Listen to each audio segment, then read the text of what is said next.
অনেককে আপনি দেখবেন ফেসবুক অথবা সোশ্যাল মিডিয়ায় দেখবেন অনেক হুজুরা বলতেছে যে জামাতে ইসলামী করলে আপনি কাফের হয়ে যাবেন বলতেছে। যারা বলতেছে তারা কিন্তু নিজের বিশ্বাস থেকে বলতেছে। আপনি কখনো শুনেছেন যে বিএনপি কোনো লিডার বলতেছে যে জাতীয় পার্টি করলে আপনি কাফের হয়ে যাবেন? বলবে না তো। কাজে এখানে কিন্তু তাদের মধ্যে একটা আন্ডারস্ট্যান্ডিং হওয়া সম্ভব, কিন্তু জামাতের সঙ্গে একটা ইসলামিক দলের আপোষ হওয়া এটা কঠিন, খুবই কঠিন। ইসলামী নাম থাকলেই সবাই যে ইসলাম তা না কিন্তু, এবং ওই বিভেদগুলি এমন বিভেদ যে ওটা মেটানো খুব কঠিন, খুব কঠিন। এমনি মনে করেন দুইটা বুর্জুয়া দল, ধরেন আপনার আওয়ামী লীগের সঙ্গে জাতীয় পার্টি অথবা জাতীয় পার্টির সঙ্গে বিএনপি, এগুলিতে মনে করেন ছাড় দেওয়া খুব সহজ, কিন্তু ইসলামী দলগুলির পক্ষে ছাড় দেওয়া খুব কঠিন। সব করার কারণে ধরা হয়েছে একটাও নেই। এর কারণটাকে আমি বলি আপনাকে, এই ঘটনাটা কেন ঘটে। আমাদের এখানে মবটাকে সরকার নিজে এক ধরনের প্রশ্রয় দেয়। এই সরকারের কিন্তু সবচেয়ে শক্তিশালী বাহিনী হলো মব বাহিনী। ওনারা যখন কাউকে সাহায্য করতে চায় মব লেলাই দেয়। এবং এখনো পর্যন্ত প্রেস সেক্রেটারি দেখলাম আরেকবার, প্রথমে একবার বলছে প্রেশার গ্রুপ, বলার পরে অনেকে বলাবলি করছে, অনেকে নানা ধরনের সমালোচনা করছে। আমি ভাবছিলাম উনি বোধহয় ওনার সিদ্ধান্ত চেঞ্জ করছে, পরে দেখলাম ওই জন্য আবার বলতেছে যে এটা নাকি প্রেশার গ্রুপ, এটা নাকি মব না। মানে মবের সংজ্ঞা ওনার কাছ থেকে জাতি প্রতিদিন নতুন নতুন করে শেখানোর চেষ্টা করতেছেন, বাট আনফর্চুনেটলি জাতি বোধহয় শিখবে না। আমার একটা জিনিস সন্দেহ লাগে তনি খুব বেশি, এই রিসেন্টলি ইউনুসের খুব বেশি হাসি দেখি মুখে। ওই হাসিটা আমার কাছে কেন যেন মনে হয় এটা রহস্যজনক হাসি। ইউনুস সাহেব কখনো হাসতো না, গ্রাম্পি স্টাইল এভাবে বসতো। গ্রাম্পি স্টাইলটা ওটা আমার ছোট্ট ছেলে একটা 2 দিন কথা বলি নেই, ঘরে ওই একটা টি শার্ট লিখে রাখছে মাই ড্যাড ইজ গ্রাম্পি 20 বছর আগে। তখন আমি মনে করলাম হঠাৎ করে আমার ছেলে এটা কেন লিখতেছে, পরে আমি এটার মিনিংটা খুঁজে বের করলাম। ইউনুসের দেখলাম গ্রাম্পি স্টাইল লাস্ট 10-12 মান্থ। এখন দেখি শুধু হাসে, কারোর সাথে বসলেও হাসে, ঐক্য কমিশনেও হাসে, কেউ গেলেও হাসে। এত সন্দেহ মনে হচ্ছে, এবং আমার মনে হয় জাতি একদিন এই হাসির এই কথাটা বলে যাচ্ছি দেখতে পাবে 2-3 মাস পরে কেন সে হাসছিল এবং হাসির কারণ। আমাদের এখনকার রাজনীতির অবস্থা থেকে প্রতিদিন একটা মেসেজ হচ্ছে, প্রতিদিন একটা চেঞ্জ হচ্ছে। চেঞ্জটা কি? আওয়ামী লীগ মাঠে নাই, এখন বৃহত্তর শক্তি আছে বিএনপি। বিএনপিকে ঠেকাইতে হবে কিভাবে, ফর্মুলা করো। সে ফর্মুলার মধ্যে যা যা করা প্রয়োজন, যে যে মশলা দেওয়ার প্রয়োজন দিচ্ছে, করা হচ্ছে, আলোচনা চলছে। কোন ফরম্যাটে নির্বাচন হবে সেই আলোচনার টেবিলে এখনো শেষ হয় নাই। এক্সটেনশন হয়েছে জাতীয় ঐক্যমত্য কমিশনের, আন্দোলনের দিকে কয়েকটা রাজনৈতিক দল চলে গিয়েছে। তার আবার জাতীয় পার্টি সহ প্রায় 28টি দল নিষিদ্ধেরও দাবি করে। আমি আসতেছি, আন্দোলনের দিকে চলে গিয়েছে। জাতীয় পার্টিকে যদি আপনারা নিষিদ্ধের জন্য ফর্মুলায় যাওয়ার বা করার ইচ্ছা ছিল 13 মাস আগে করেন নাই কেন? বা এরপরে আওয়ামী লীগ যখন করা হলো করলেন না কেন? এখন রাজনীতির ফেব্রুয়ারিতে নির্বাচন হবে, সেই নির্বাচন করবে সবাই মিলে, আপনারা এর মধ্যখানে জাতীয় পার্টিকে নিষিদ্ধের দাবি করেছেন। এর মানেটা হলো আওয়ামী লীগ যদি মাঠে না থাকে, জাতীয় পার্টি যদি মাঠে না থাকে, তো ওনাদেরকে আর এই কম্পিটেন্ট রাজনৈতিক দল বা যার জনসমর্থন যতটুকু আছে রাজনৈতিক হিসাবে সমীকরণে প্রতীক হিসাবে, বাংলাদেশের 4টা প্রতীক, ধানের শীষ, নৌকা, লাঙ্গল, দাড়িপাল্লা, আরেকটা পাকা মাঝে মধ্যে দেয়, আওয়ামী লীগের সময় বাতাস দিত, এখনো দিচ্ছে। এই 5টা প্রতীক নিয়েই নির্বাচন। এর বাইরে আপনি যে বলছেন যে একটু আগে জনমতের কথা বললেন, এনসিপিকে মানুষ এত % বলেছে, আমি আপনার সাথে একটু দ্বিমত করে হাম্বলি বলতে চাই, আমাদের গ্রামের খেটে খাওয়া মানুষ, মজুর, দিনমজুর যারা কাজ করছে, তারা এনসিপিকে চিনে না। তারা সারাদিন টেলিভিশন দেখেও না, সারাদিন পত্রিকাও পড়ে না। কিন্তু আবার তারা তরুণরা মিলে এক ধরনের রাজনৈতিক দল করার চেষ্টা করছে। তরুণরা বাংলাদেশের কত % ভোটার? আর আমাদের গ্রামের দিনমজুর খেটে খাওয়া মানুষ যারা সারাদিন কাজ করে, বাজারে গিয়ে চা খায়, টেলিভিশন দেখে, জসিমের ঘুষি মারা টেলিভিশনের মুভি দেখে, তারা কিন্তু ওই প্রতীক গিয়ে সেন্টারে দেখবে কোন কোন প্রতীকের আমাদের ভোট হচ্ছে, তাকে দিয়ে চলে আসবে। আপনি এই জায়গায় আপনার প্রতীক এখনো নাই। আপনার জরিপ করছেন 2000 মানুষের, 3000 মানুষের, 19 কোটি মানুষের মধ্যে প্রায় অলমোস্ট 13 কোটি ভোটার। সেই জায়গাতে এই জায়গাটা কত % আপনি নিয়ে আসতে পারবেন? সেটিও কি একটি কারণ বলে মনে করেন? এটিও তো আজ জামাতের সাথে এনসিপির যে সখ্যতার কথা আমরা দীর্ঘদিন ধরে শুনেছি, সেই সখ্যতা তো ভাঙন দেখা দিচ্ছে।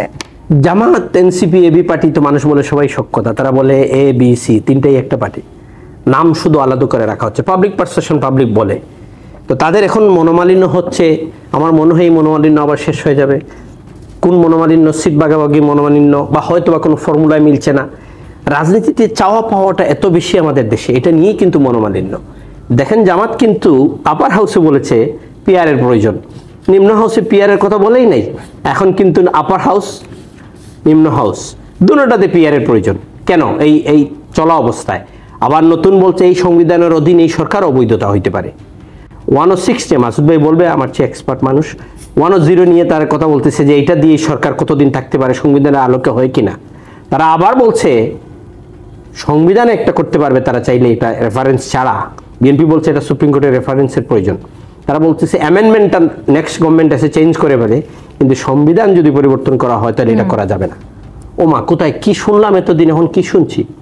তার মানে যে কোনো সময় আসলে যে কোনো সমীকরণ পাল্টে যেতে পারে। দেশটা তো দুভাগে বিভক্ত হয়ে গেছে রাজনীতিতে। দেশটা বিভক্ত, ভোটার নিয়ে রাষ্ট্র ক্ষমতায় যাওয়ার জন্য যে যে ফর্মুলার প্রয়োজন এখন শুরু করে আবার সেই নির্বাচনী কৌশল যে থাকবে সেটিও তো স্বাভাবিক। ইউনুসকে চালাচ্ছে জামাত, এনসিপি, এবি পার্টি।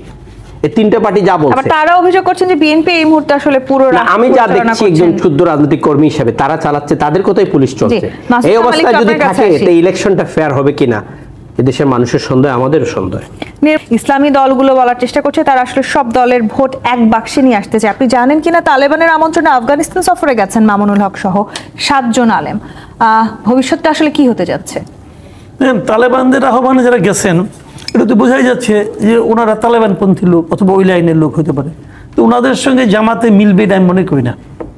ইসলামী নাম থাকলেই সবাই যে ইসলাম তা না কিন্তু, এবং ওই বিভেদগুলি এমন বিভেদ যে ওটা মেটানো খুব কঠিন, খুব কঠিন। এমনি মনে করেন দুইটা বুর্জুয়া দল, ধরেন আপনার আওয়ামী লীগের সঙ্গে জাতীয় পার্টি অথবা জাতীয় পার্টির সঙ্গে বিএনপি, এগুলিতে মনে করেন ছাড় দেওয়া খুব সহজ, কিন্তু ইসলামী দলগুলির পক্ষে ছাড় দেওয়া খুব কঠিন। কঠিন এই কারণে, যখন ইসলাম তো আপনি ছাড়তে পারবেন না। আপনি ইসলামকে যেটা মনে করেন যে এটাই ইসলাম, ওখানে তো কোনো ছাড় দেওয়ার কোনো সুযোগ নেই, আপোষের কোনো সুযোগ নাই। তো অনেককে আপনি দেখবেন ফেসবুক অথবা সোশ্যাল মিডিয়ায় দেখবেন অনেক হুজুরা বলতেছে যে জামাতে ইসলামী করলে পরে আপনি কাফের হয়ে যাবেন বলতেছে। যারা বলতেছে তারা কিন্তু নিজের বিশ্বাস থেকে বলতেছে। আপনি কখনো শুনেছেন যে বিএনপি কোনো লিডার বলতেছে যে জাতীয় পার্টি করলে আপনি কাফের হয়ে যাবেন? বলবে না তো। কাজে এখানে কিন্তু তাদের মধ্যে একটা আন্ডারস্ট্যান্ডিং হওয়া সম্ভব, কিন্তু জামাতের সঙ্গে একটা ইসলামিক দলের আপোষ হওয়া এটা কঠিন, খুবই কঠিন। কাজে ইসলামী দলগুলো একীভূত হবে এটা আমি মনে করি না খুব সহজ হবে। যেমন জামাত ইসলাম তো পীরতন্ত্রে বিশ্বাস করে না। কাজে ইসলামী আন্দোলন তো চরমনের পীরের দল, উনি পীর, ওনার ভাই পীর, ওনার ছেলে পীর হবে, এইটাই তো বংশানুক্রমিক, তাই না? ওখানে তো অন্য কেউ আসতেও পারবে না, ওরা এটাতে থাকবে।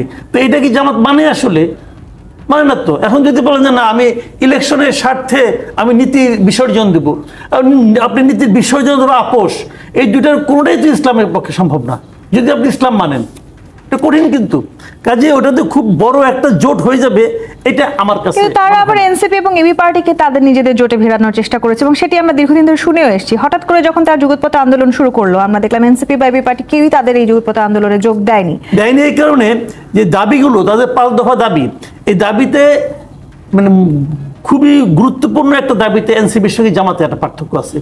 সেটা হলো এনসিপি চাচ্ছে যে কেবল উচ্চ কক্ষে পিআর, আর জামাত বলছে উচ্চ কক্ষ এবং নিম্ন কক্ষ দুই জায়গাতে পিআর সিস্টেম চালু করতে হবে। এটা হচ্ছে একটা বড় বিরোধ। কাজে এই বিরোধ থাকলে পরে তারা কিভাবে আপনার একসঙ্গে যুগপৎ আন্দোলন করবে, এটা কঠিন। যে কারণে তারা এর সঙ্গে আসেনি। শুনেন, আন্দোলন হওয়া, এই যে বিক্ষোভ হচ্ছে, 3 দিনের বিক্ষোভ হচ্ছে, এইগুলো নিয়ে ঝামেলা আছে। ঝামেলা যেমন আমি একটা কথা বলি আপনাকে, যেমন ধরেন তারা বিক্ষোভ করতেছে, আমি যদি জিজ্ঞাসা করি আপনার কার জন্য, কি জন্য বিক্ষোভ করতেছেন, বিক্ষোভটা কেন? দাবি আদায়ের জন্য। তো দাবিটা কে আপনাকে পূরণ করবে? দাবি পূরণ করবে কে? গভর্নমেন্টের সবচেয়ে পাওয়ারফুল কে? ইউনুস।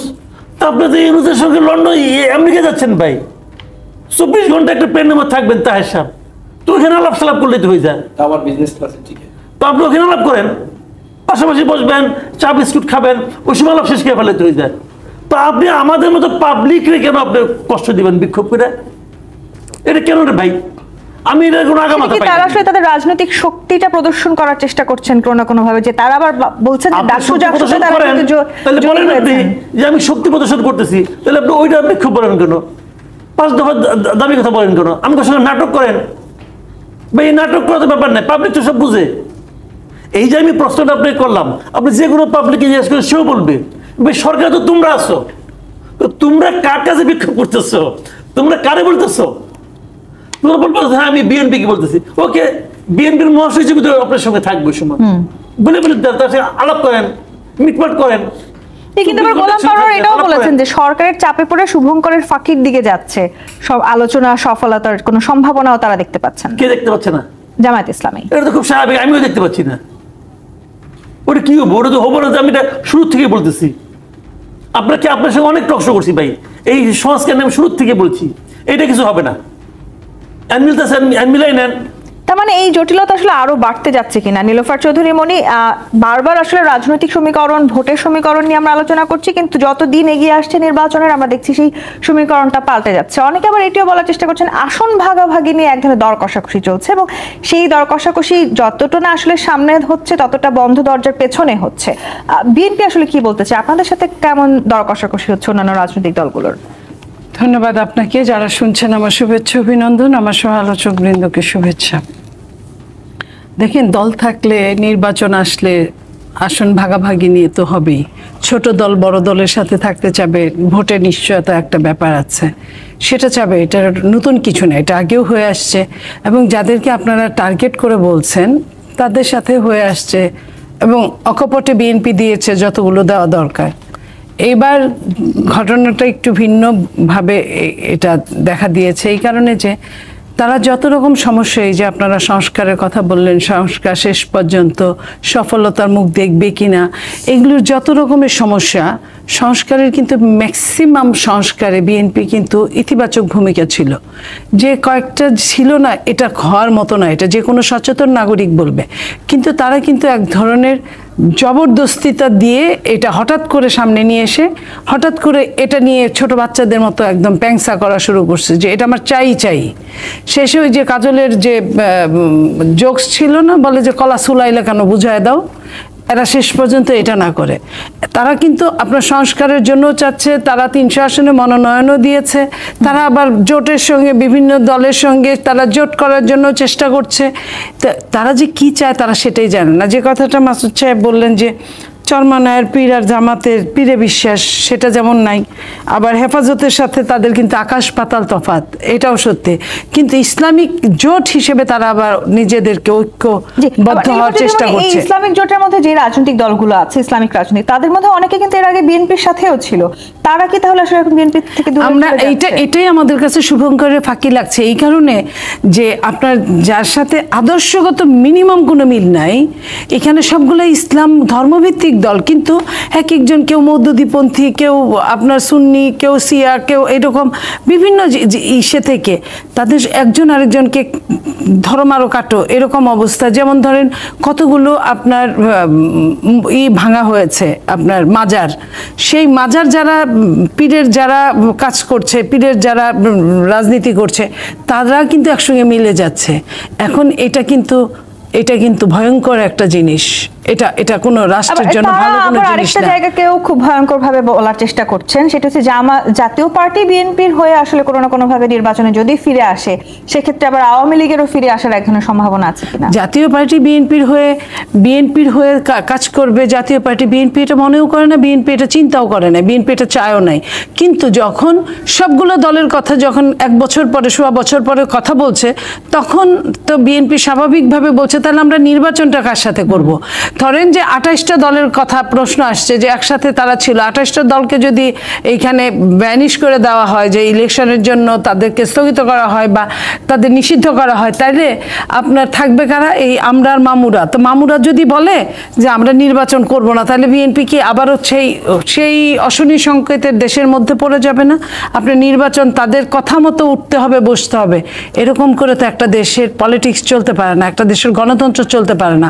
গণতন্ত্রের জন্য প্রত্যেকটা দলকে, আপনার দল যদি অপরাধ করে দলের বিচার হবে, এটা বিচার বিভাগীয়। বিএনপি কিন্তু এই কথাটাও বলছে যে আমরা বিচার বিভাগীয় সমাধান চাই, আমরা কোনো নির্বাহী প্রধানের কথায় এটা বন্ধ হোক সেটা আমরা চাই না। তো নির্বাহী প্রধানের কথায় বন্ধ হয়ে, যে নির্বাহী প্রধান, আপনার মনে পড়ে যে আওয়ামী লীগ বন্ধ, আওয়ামী লীগ স্থগিত না আওয়ামী লীগ নিষিদ্ধ, এটারই উত্তর আজ পর্যন্ত দিতে পারে নাই তারা। দেশের বাইরে গিয়ে তারা এক ধরনের উত্তর দেয়, দেশের মধ্যে থাকলে এক ধরনের উত্তর দেয়। দেশের মধ্যে থাকলে নিষিদ্ধ বলে এক কথায় প্রকাশ করে শেষ করে দেয়, আর বাইরে গিয়ে যখন কথার উত্তর না দিতে পারে তখন বলে যে আমরা তো নিষিদ্ধ করিনি, এটা স্থগিত আছে। তো এই যে এরকম যদি আরো নিয়ে চলে, আপনার মনে পড়ে যে একটা ভাঙা ফরিদপুরের ভাঙায় যে একটা আসন নিয়ে যে সমস্যাটা হলো, আসনের জায়গা নিয়ে, সেটাই পুলিশ এবং সরকার প্রতিহত করতে পারে নাই, দমাতে পারে নাই, সমাধান করতে পারে নাই। সারা বাংলাদেশের 300 আসনের মধ্যে যখন এই ধরনের বিভিন্ন সমস্যাগুলো এসে দেখা দিবে, তখন নির্বাচনের কি হবে? এক্ষেত্রে নির্বাচনের সময় আছে 5 মাস। জামায়াত ইসলামী বিশেষ করে তারা বলেছে অন্তত একবারের জন্য হলেও তারা পিআর পদ্ধতিতে নির্বাচন চায়। এটা তো মামার হাতের মুয়া না যে এটা মুয়াটা তার হয়েছে একবারের জন্য। কেন আপনি ওনারা কি নেপালের দিকে দৃষ্টি দেয় নাই? ওনারা কি বিশ্বের অন্যান্য পিআর পদ্ধতির দিকে দৃষ্টি দেয় নাই যে তারা কতটা ভালো আছে? সেইখানে বাংলাদেশের প্রেক্ষাপটে পিআর আদৌ দরকার কিনা? আপনার ভোট পাবো, আমি ভোট পাবো 2 লাখ, উনি ভোট পাবেন 10,000, উনি এমপি হয়ে যাবেন আর আমি আঙ্গুল চুষবো, এটা তো হতে পারে। এদিকে আবার দিন ধরে আসলে বাংলাদেশের নির্বাচন কিংবা রাজনীতিতে ভারতীয় এক ধরনের প্রভাব ছিল এবং এবারেও আসলে সেই দিকে যথেষ্ট চোখ আছে সবার। ভারতীয় বিশ্লেষকরা মনে করছেন যে ভারতের সঙ্গে সম্পর্ক গড়তে আগ্রহী হয়েছেন জামায়াতের নতুন নেতৃত্ব। শুনেন, আপনার এই টেলিভিশনে সহ বাংলাদেশের অনেক টেলিভিশনে আমরা টকশো করেছি। ভারতের প্রভাব, আমেরিকার প্রভাব, চায়নার প্রভাব বাংলাদেশের রাজনীতিতে কখনো সামনে কখনো পর্দার আড়ালে সব সময় আছে। এই পাওয়ারফুল নেশনগুলো তাদের স্বার্থে তারা সবসময় ইন্টারফেয়ার করে দেয়। এই ইন্টারফেয়ারের মধ্যে আমরা তাদেরকে সহযোগিতা করি। আমাদের রাজনৈতিক দলগুলা তাদের ডাকা সাড়া দেই, কখনো ওপেনলি দেই, কখনো পিছনে দরজা দিয়ে দেই। এটা অস্বীকার কোনো সুযোগ নেই। আপনাকে সাবেক প্রধানমন্ত্রী পল্টনে বক্তব্যতে শেখ হাসিনা বলেছেন 2001-এ আমেরিকা এবং রর কথা শুনে নেই বলে আমাদেরকে ওরা হারিয়ে দিয়েছে। এটা অন রেকর্ড, উনি নিজেই বলেছেন। ভারত চেষ্টা করবে, ওইদিকে আমেরিকা করছে, ওইদিকে চায়নায় সবাই যাচ্ছে, চায়নাতে এক পার্টি সব পার্টি যাচ্ছে চায়নাতে গিয়ে। কেন যেন আমরা বিদেশের কাছে ধর্ণা দিয়ে এটা মনে করি যে ওরা ইনফ্লুয়েন্সার। আমরা এখনো পর্যন্ত 100% ইন্ডিপেন্ডেন্ট নিজস্ব অর্থনৈতিকভাবে না। তাই আমরা মনে করি যে এই বিদেশি শক্তিগুলো যদি সাপোর্ট থাকে তাহলে আমরা সুন্দরভাবে দেশ চালাতে পারব। আমাদের দেশের যে অবস্থা, আপনি বাটা কোম্পানি সব জ্বালাই পুড়াই তছনছ করে লুটে নিয়ে গেছেন, কোকাকোলার কোম্পানি তছনছ করে নিয়ে গেছেন, এফডিআই নাই, জিরোতে চলে যাচ্ছে। আপনি মবের পৃথিবীর 54 বছরের ইতিহাসে এদেশে এত মব হয় নাই। 365 দিনে 270টা মব। আপনি ধরেই একজন রিপিটাবেন। আপনি একটু কারো বিরুদ্ধে আমাদেরকে প্রশ্ন করবেন, তাদের বিরুদ্ধে প্রশ্ন যদি হয়, আপনাকে দেখলেই চিল্লানো দিবে, বুয়া ডাকি দিবে, না গালি দিবে। ভিন্ন মতের কোনো দাম নাই। আগে আওয়ামী লীগের সময় ভিন্ন মত এখানে আমরা বসে টকশো করতে পারতাম। আমি নীলফামণি অনেকগুলো করছি একসাথে। ওনারা বলতো, জেলে নিচে না নেয় না, কিন্তু বলার সুযোগ থাকতো চ্যানেলগুলোতে। এখন তো তাও নাই। যে চ্যানেলে কিন্তু এদের বিরুদ্ধে, ইউনূসের বিরুদ্ধে, এনসিপির বিরুদ্ধে একটু বলবো, ওই চ্যানেলে কিন্তু প্রেশার শুরু হয়ে যায়। সরকার তো দাবি করছে এই মুহূর্তে বাংলাদেশের সবচাইতে ভালো অবস্থানে আছে আসলে গণমাধ্যম, এবং সবাই নিজেদের মনের মতো বাংলাদেশের রাষ্ট্র ক্ষমতা যে সরকার থাকে তার দাবি সেটাই থাকে যে আমরা ভালো করে যাচ্ছি, সবচেয়ে ভালো করছি। আমার একটা জিনিস সন্দেহ লাগে তন্নি খুব বেশি, এই রিসেন্টলি ইউনূসের খুব বেশি হাসি দেখি মুখে। ওই হাসিটা আমার কাছে কেন যেন মনে হয় এটা রহস্যজনক হাসি। ইউনূস সাহেব কখনো হাসতো না, গ্রাম্পি স্টাইল এভাবে বসতো। গ্রাম্পি স্টাইলটা ওটা আমার ছোট্ট ছেলে একটা 2 দিন কথা বলি নেই, ঘরে ওই একটা টি-শার্ট লিখে রাখছে, মাই ড্যাড ইজ গ্রাম্পি, 20 বছর আগে। তখন আমি মনে করলাম হঠাৎ করে আমার ছেলে এটা কেন লিখতেছে, পরে আমি এটার মিনিংটা খুঁজে বের করলাম। ইউনূসের দেখলাম গ্রাম্পি স্টাইল লাস্ট 10-12 মান্থ। এখন দেখি শুধু হাসে, কারোর সাথে বসলেও হাসে, ঐক্য কমিশনেও হাসে, কেউ গেলেও হাসে।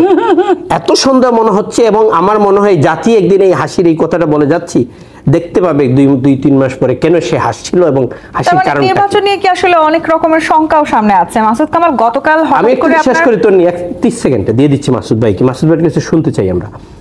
আমার কাছে মনে হচ্ছে যে ইলেকশনের নাম দিয়ে যে বাজনা হচ্ছে, এই বাজনাটা দেখানো একটা বাজনা, এটা তো তবলার আওয়াজটা বেশি আসতেছে। জেনুইন টাইম ইলেকশনের আগে অনেক যন্ত্রণা, অনেক কিছু হবে এই দেশে এবং এটার সমর্থন দিয়ে যাবে ইউনূস সাহেব। দেশকে একটা 111 এর পদধ্বনি শোনা যাচ্ছে, আমরা পাচ্ছি সেই 111 এর পদধ্বনির কথা কিন্তু এনসিপির নেতারাও বলছেন, এখন অন্যান্য রাজনৈতিক নেতারাও বলছেন। এবং গতকাল হঠাৎ করে আপনার গ্রেপ্তার হবার এক ধরনের গুজব আমরা শুনতে পেয়েছি, সেটি আপনি নিজে আজকে আপনার নিজের সামাজিক যোগাযোগ মাধ্যমে সেইটার ক্লিয়ারিফাই করেছেন। কিন্তু আসলে মবের কথা বলছিলেন, এটিও তো আছে, কিংবা যারা আসলে অন্যায় করছেন এই মুহূর্তে নানানভাবে চাঁদাবাজি করছেন, তাদের কয়জনকে আমরা সত্যিকারের গ্রেপ্তার হতে দেখলাম? দেখবেন না তো, এই একটা দেখছেন আপনি, ওই যে ওখানে 3 জনকে ধরা হয়েছে, এই চাঁদাবাজি করতে গেছিল, যা নাকি অ্যাডভোকেট ফজলুর রহমানের বাসার সামনে মব করছিল। কিন্তু আনফর্চুনেটলি ওদেরকে কিন্তু মবের জন্য ধরা হয় নাই, ধরা হয়েছে অন্য একটা ঘটনায় চাঁদাবাজির কারণে। এবং সেখানে যাদের এখানে চাঁদাবাজি করতে গিয়েছিল হয়তো তাদের একটু যোগাযোগ ছিল এই জন্য, কিন্তু মব করার কারণে ধরা হয়েছে একটাও নেই। এর কারণটাকে আমি বলি আপনাকে, এই ঘটনাটা কেন ঘটে। আমাদের এখানে মবটাকে সরকার নিজে এক ধরনের প্রশ্রয় দেয়। এই সরকারের কিন্তু সবচেয়ে শক্তিশালী বাহিনী হলো মব বাহিনী। ওনারা যখন কাউকে সাহায্য করতে চায় মব লেলাই দেয়। এবং এখনো পর্যন্ত প্রেস সেক্রেটারি দেখলাম আরেকবার, প্রথমে একবার বলছে প্রেশার গ্রুপ, বলার পর অনেকে বলা বলি করছে, অনেকে নানা ধরনের সমালোচনা করছে। আমি ভাবছিলাম উনি বোধহয় ওনার সিদ্ধান্ত চেঞ্জ করছে, পরে দেখলাম ওই জন্য আবার বলতেছে যে এটা নাকি প্রেশার গ্রুপ, এটা নাকি মব না। মানে মবের সংজ্ঞা ওনার কাছ থেকে জাতি প্রতিদিন নতুন নতুন গুণ শেখানোর চেষ্টা করতেছেন, বাট আনফর্চুনেটলি জাতি বোধহয় শিখবে না, কারণ ওনার জ্ঞান আমরা ধারণ করতে পারছি না আর কি। কাজে ওটা অন্য জিনিস। মব হলো এই সরকারের বাহিনী, একটা মব বাহিনী। যাকে অপছন্দ হয় তাকে মব দিয়ে সাহায্য করো, এবং ওটার তো কোনো মবের তো কোনো সীমা নাই। ওরা যে কোথায় যে থামবে, কোন পর্যন্ত ধরবে, আপনি ঘাড়ে ধরবে নাকি মাথায় মারবে, এটা থেকে আপনার কোনো গ্যারান্টি নাই। কিন্তু তারা এই কাজটা করে এবং সরকার এটা চায়। পাবেন না একটা মবের ঘটনায় সরকার কোনো তাহলে এই গ্রেপ্তার হওয়ার গুজব কিংবা আসলে গ্রেপ্তার হওয়ার যে আতঙ্ক আছে সেটাও কি বাড়বে নির্বাচনকে সামনে রেখে? না, গ্রেপ্তার আতঙ্ক খুব একটা বাড়বে বলে আমি মনে করি না। মবটা বাড়বে, আর গ্রেপ্তারের টুকটাক বাড়বে। টুকটাক বাড়বে মানে নানা ধরনের এক একটা গ্রেপ্তার করে মানুষকে ধমক দেওয়ার চেষ্টা করবে, এটুকু আমি বুঝি। কিন্তু এর চেয়ে বেশি কিছু সরকার করবে বলে মনে করি না। আর আমার কাছে যেটা বলেন, হ্যাঁ এটা হতেই পারে, আমি কিন্তু ওটা নিয়ে টেনশন করি না ভাই। আপনার মঞ্জুর আলম পান্না একজন সাংবাদিক, ওর নামে কোনো মামলা নাই। ঢাকা ইউনিভার্সিটির প্রফেসর হাফিজুর রহমান কার্জন, ল বিভাগের প্রফেসর, কিন্তু মানে আমাদের আসিফ নজরুল সাহেবের প্রফেসর, ওই ডিপার্টমেন্টের প্রফেসর উনি, ওনার একজন কলিগ। আসিফ নজরুল সাহেবের মনে কি একবারও জাগলো না যে কার্জনকে আমি এত বছর চিনি, সে এই কাজ করতে পারে কিনা? সে একটা গোল টেবিল বৈঠকে গেছে, ধরে নিয়ে গেলেন। এবং মানুষ যদি সরকার বিরোধী, রাষ্ট্র বিরোধী কোনো ষড়যন্ত্র করে, এটা কি ওপেন গোল টেবিল বৈঠক করে কয় নাকি ভাই? আজকাল ষড়যন্ত্র করার জন্য এগুলি লাগে, এটা করলেন এবং মানুষ খুশি হলো। আপনারা নিজেদেরকে কি মনে করেন? আপনারা কি মনে করেন যাই না, মানুষকে কি বোকা মনে করেন? কিন্তু আবার ঠিক না। নির্বাচনী সমীকরণকে পাল্টে দেওয়ার জন্য নানানমুখী চাপ আসে, এবং সেটি আসলে দেশ থেকে দেশের বাইরে। শেষ করে আপনাকে, নির্বাচন ভাই ফেব্রুয়ারিতে হবে, এটা আমার ধারণা। তাই না? এখন ওনাকে জিজ্ঞেস করেন। যদি নির্বাচন ফেব্রুয়ারিতে হয়, সেই ভয়টাই আসলে যে রাজনৈতিক বা ইসলামী ভিত্তিক যে রাজনৈতিক দলগুলো জোট করার চেষ্টা করছে, বিএনপিকে আসলে কোনো না কোনোভাবে আটকে দিতে হবে, সেটাই তাদের একমাত্র লক্ষ্য কিনা। এবং তারা এটিও বলেছে যে বিএনপি মনে করছে যে সামনের নির্বাচনে আপনাদের একচ্ছত্র আধিপত্য বজায় থাকবে, এবং সেই হিসাবটি আসলে তারা পাল্টে দিতে চায়। পারবে কি? দেখেন, এই যে এতক্ষণ আপনি যে কথাগুলো বললেন, এটা হলো সারমর্ম এই যে এখন যেটা বললেন। কারণ এই কারণেই মৌলবাদ শক্তি বন্ধুত্ব করছে, এই কারণগুলোর জন্যই। এবং মৌলবাদ সবসময় যে কোনো ধর্মের হোক, যে কোনো এখানে রেসিজম আসুক, যেটাই আসুক, তারা কিন্তু তারা একজন আরেকজনের পরিপূরক হয়ে থাকতে চায়। তো সেই জায়গায় ওই সব মিলে আমরা যে দুই একটা সিমটমও দেখেছি বাংলাদেশে, আমি নাম নাই বললাম, সিমটমগুলো এরকম দেখানো হয়েছে যে একদম সূক্ষ্মভাবে ইঞ্জিনিয়ারিং হবে, সূক্ষ্মভাবে অনেক কিছু করার চেষ্টা হবে। এখন যদি বিএনপি ওইভাবে তটস্থ না থাকে, ওইভাবে যদি সজাগ না থাকে, বিএনপির যদি ওইভাবে জনবল না থাকে, আমি এই জনবল মানে এইরকম না যে সামনে অনেক হাজার লোক দেখলাম, আমি বিশেষজ্ঞ জনবলের কথা বলছি। এবং সরকারের আন্তরিকতা যদি না থাকে, তাহলে কিন্তু এরা মাথা চাড়া দিয়ে উঠবে, এটাই স্বাভাবিক ব্যাপার। উঠবে মানে প্রায় উঠার পথের চলছে তারা। বিএনপিকে তারা যথেষ্ট চাপে রাখতে পারছে কি তাহলে এই আন্দোলন এবং দাবি দেওয়ার মধ্য দিয়ে? বিএনপিকে চাপে রাখার জন্যই কিন্তু এত দল নিষিদ্ধ, এত কিছু। বিএনপিকে একা করে দেওয়ার জন্য একটা পায়তারা চলছে। একটা এইখানে আপনি দেখেন যে আমি যেটা মনে করি যে এখানে সরকার কোন পক্ষে আমি জানি না, সরকার এখানে অত্যন্ত সুকৌশলে খেলা খেলছে, সেটা বিএনপিকে অবশ্যই বুঝতে হবে। বিএনপি ইতিমধ্যে আমার মনে হয় বুঝেও গেছে। যে একজন সমাজবিজ্ঞানী চার্লস বলছেন যে প্রতিটি আন্দোলন একদিকে মুক্তির উৎসব, অন্যদিকে অনিশ্চয়তার সূচনা। আমি যদি কারোর জন্য মুক্তির উৎসব হয় এই আন্দোলন, তাহলে অন্য কারোর জন্য অনিশ্চয়তার সূচনাও হয়ে যেতে পারে। এই জন্য প্রত্যেকটা পদক্ষেপ খুব হিসেব করে ফেলতে হবে, যে দেশকে রসাতলে ফেলে সরকারের ছত্রছায়ায় লোকজন যে টাকার পিছে দৌড়াচ্ছে, এটাকে সামনে এনে এবং নিজেদেরকে স্বচ্ছ রেখে সামনের দিনগুলো খুব হিসেব নিকেশ করে আমাদের চলতে হবে। নইলে এটাও যেমন সত্যি তাজ সাহেব বলেছে নির্বাচন হওয়ার অনিশ্চয়তার মধ্যে বাংলাদেশ, ঠিক তেমনি এটাও সত্যি যে নির্বাচন হতে পারে, কিন্তু চরমভাবে ইঞ্জিনিয়ারিং এর মাধ্যমে। জি, কিন্তু ইসলামী আন্দোলনগুলো যারা করছে কিংবা আসলে এই রাজনৈতিক দলগুলো তারা বলার চেষ্টা করছেন তারা আসলে একটি শক্তিশালী নির্বাচনী জোট গঠন করতে চান এবং তাদের এই জোট গঠনের মূল লক্ষ্যটা হচ্ছে পিআরএ নির্বাচন আদায় করে আগামী সংসদে শক্তিশালী অবস্থান তৈরি করা, এক ধরনের শক্তিশালী অবস্থান সৃষ্টি করতে চায়। এই জায়গাটিতে বিএনপির সাথে তাদের মতপার্থক্য একেবারেই শক্তিশালী পর্যায়ে আছে। সেক্ষেত্রে নির্বাচন নিয়ে আবার নতুন করে শঙ্কা আরো বাড়ছে কিনা? দেখেন, একটা দলে দলে মানে মেন্টালি না মিললে কিন্তু একসাথে হয় না, একসাথে আপনার জোট করা সম্ভব হয় না। এদের সাথে আকাশ পাতাল ব্যবধান তাদের আদর্শ নিয়ে। এখানে আদর্শ বিন্দুমাত্র নাই, শুধুমাত্র নিজেদের স্বার্থের জন্য তারা এক হচ্ছে। সেই স্বার্থটা কি? এই ইসলামিক এই যে চরমোনাই তাদের অনেকগুলো ভোট আছে, তারা মনে করে সেই ভোট ধরে হয়তো বা এককভাবে তারা কয়টা এমপি হতে পারবে কিনা সন্দেহ আছে, কিন্তু যখন ভোটগুলো যোগ হবে, তাদের হোক, হেফাজত হোক বা জামাত হোক, তারা বেশ কিছু আসন পাবে। সেই আসনের জন্য তারা কিন্তু তাদের আদর্শের সঙ্গে বেইমানি করেছে, আদর্শ ভুলে গিয়ে তারা কিন্তু এক হয়েছে। তো তারা সব কিছুই করতে পারে। এইখানে জোট তারা করতে পারে, তারা দেশের ডেস্ট্রয় করার জন্য ষড়যন্ত্র করতে পারে, তারা এটা নিয়ে মাঠে নামতে পারে খুব সিরিয়াসলি। এটা অস্বাভাবিক কিছুই না এবং অসম্ভব কিছুই না তাদের দ্বারা। আমরা এখন দেখা ছাড়া এই মুহূর্তে আমাদের আর কিছু বলতে পারি না আমরা, যে তারা টিকবে না, টিকতে পারে না, কারণ তারা জেনে বুঝেই আসছে। কিন্তু যে অস্থিতিশীল পরিবেশ বা পরিস্থিতির আসলে আমরা আশঙ্কা করছি, সেটি যদি তৈরি হয়, রাজনৈতিকভাবে সবাইকে মাসুল দিতে হবে, সেটিও তো সত্যি। সেক্ষেত্রে আসলে নির্বাচনের ফলাফলটা কি? এটাই তো হলো বাংলাদেশিদের, ওই যে রবীন্দ্রনাথ বলেছিল না, রেখেছো বাঙালি করে মানুষ করনি। সেই মানুষ না হওয়ার জন্য আমাদের যে যুদ্ধ, সেই যুদ্ধের জন্য আমাদের কিন্তু সেনাপ্রধান বলেছেই যে আপনারা যদি এরকম কাদা ছোড়াছুড়ি করেন, তাহলে আপনাদের সার্বভৌমত্ব এক সময় কিন্তু হুমকির মুখে পড়বে। তাহলে কি আপনি মনে করেন আসলে ইসলামী দল বা জামায়াত ইসলাম তারা আসলে শক্তিশালী প্রতিপক্ষ হয়ে বিরোধী দল হয়ে থাকতে চায়, নাকি আসলে তারা যে কোনো ভাবেই হোক বিএনপিকে দমন করে এবারের নির্বাচনে তারা সরকারে আসতে চায় বলেই এত সমীকরণ? শোনেন, এটা হলো যে তারা কিছু জিও পলিটিক্সের সাথে হাত করেছে।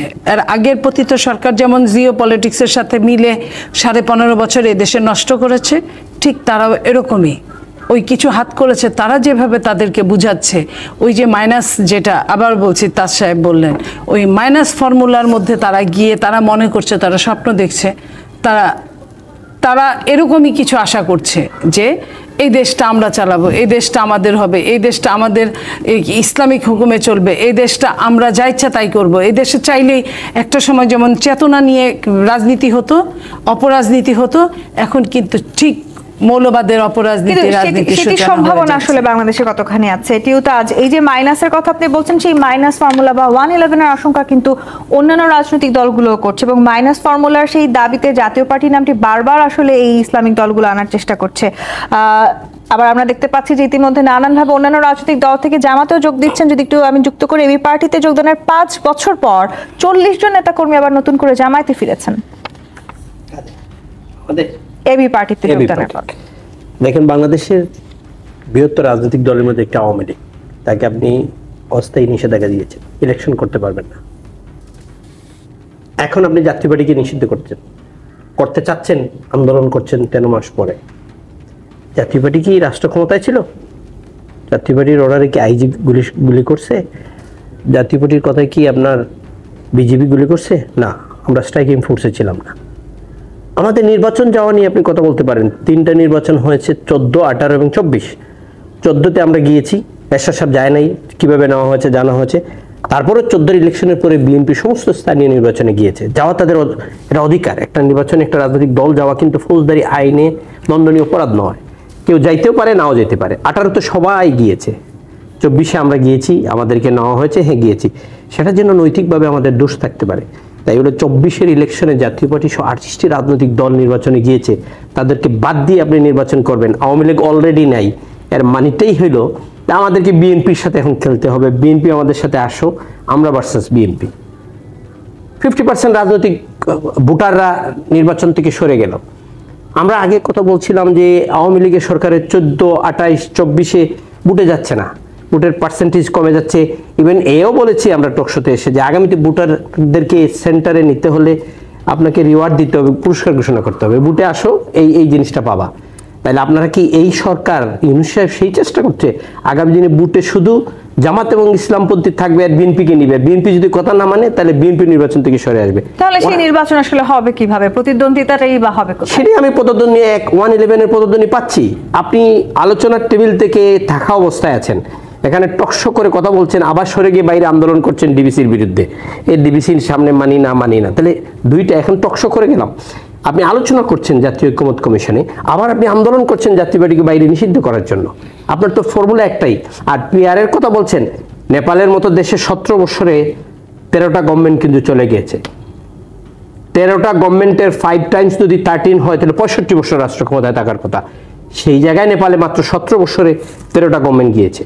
হিসাব করেন বাংলাদেশে যদি পিআর আসে তাহলে বছরে যদি একটা সরকার ভাঙে 5 বছরে 5টা, কয়টা সরকার ভাঙবে পিআরে?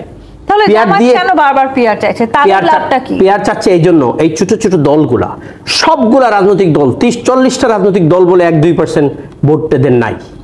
আমি কারো নাম নিতে চাই না। জামাত এদেরকে লিডিংয়ে নিয়ে মনে করছে এদেরকে আপা যেটা বললো মনিয়াপা, আমি এগ্রিড যে এদেরকে লিডিংয়ে নিয়ে সবাইকে যদি একসাথে মিলে আমরা একটা নির্বাচনে পিআরে যাই।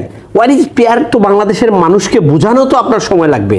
আমি যদি আমার এলাকায় গিয়ে যারা খেটে খাওয়া মানুষকে পিআর বলি, পিআর এখানে ছবি থাকবে না, আপনি কোন ফরম্যাটে যাবেন?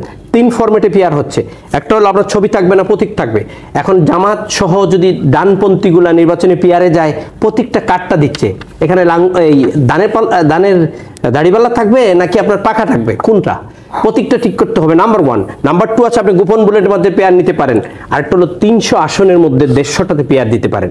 এটা তো একটাও শেষ হয় নাই। আপনার ইলেকশন আপনি ফেব্রুয়ারিতে বলছেন, আপনার আগামী নেক্সট 2 মাসের মধ্যে আপনাকে শিডিউল ডিক্লেয়ার করতে হবে। কিচ্ছু ঠিক নাই। আর মানে হলো দেশটা একটা হাসি, ইউনূস সাহেবের যে হাসি, ওই হাসির পিছনে কি কাজটা মানুষ দেখুক, আশা আছে আমরা। কিন্তু যেই রাজনৈতিক সমীকরণের বা জোটের সমীকরণের কথা আমরা বলছি মাসুদ কামাল, সেই সমীকরণে এনসিপি একটা খুব গুরুত্বপূর্ণ ভূমিকা রাখছে। প্রায় সব রাজনৈতিক দলের সাথে তাদের জোট করার এক ধরনের আভাস আমরা পাচ্ছি। তারা বিএনপির সঙ্গে সখ্য রাখতে প্রস্তুত আছে, সেই কথা তারা জানিয়েছে। জামাতের সঙ্গে তাদের সখ্যতার কথা দীর্ঘদিন ধরে আমরা শুনছি। এখন নতুন করে আবার গণ অধিকার পরিষদের সাথে তারা জোট করার আভাস দিচ্ছে। তারা আসলে কাদের সাথে জোট করতে যাচ্ছে? দেখেন, আমি একটা কথা বলি, বিএনপির সঙ্গে কেউ জোট করবে না, কেউ না। কারণ বিএনপির সঙ্গে জোট করা মানে হলো ঠকাটা কেন? এইবার যে নিয়মটা হচ্ছে আপনার জোটের যারা দল আসবে তারা কিন্তু যার যার নিজের প্রতীকে নির্বাচন করতে হয়। রাইট। এখন বিএনপির সঙ্গে জোট করলো কেউ একজন, ধরেন এনসিপি করলো, এনসিপি তো ধরেন প্রতীকে তো পাবে, এখনো তো নিবন্ধন পায় নাই। এখন বিএনপি তো ওখানে ধানের শীষ দিল না, এনসিপি প্রতীকে দাঁড়ালো, তো ওখানে বিএনপির একজন স্বতন্ত্র দাঁড়াই গেলে তার সঙ্গে এনসিপির এই লোক কুলাইতে পারবে? কিন্তু বিএনপির সঙ্গে কেউ জোট করে কোনো লাভ করতে পারবে না, এটা হলো একদম রিয়েলিটি।